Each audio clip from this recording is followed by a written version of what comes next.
Fid-dinja ddominata mit-teknoloġija huwa dejjem sabiħ li l-istudenti jħallu xi ftit il-gadgets tagħhom u jgawdu xi ftit il-kampanja. Dan jieħu sens isbaħ meta din tkun parti minn esperjenza edukattiva li tgħin lil kull student, iżda b'mod partikolari dawk bi problema fl-imġiba.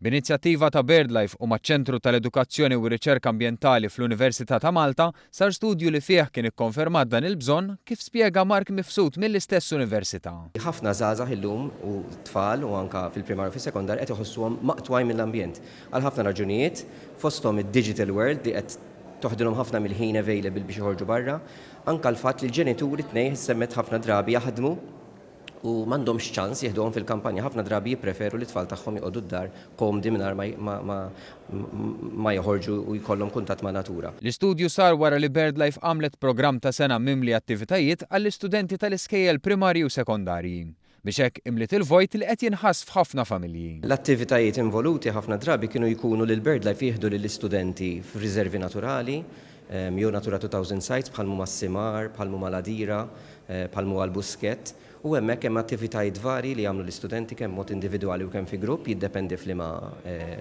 sit konna qegħdin neħduhom. Il-preżentazzjoni tal-istudju saret fil-preżenza tal-Ministru għall-Edukazzjoni Evarist Bartolo. Mifsud spjega kif issa mhux biss wieħed jista' jara l-effett tal-programm ta' Birdlife iżda aktar minn hekk dan se jitjieb.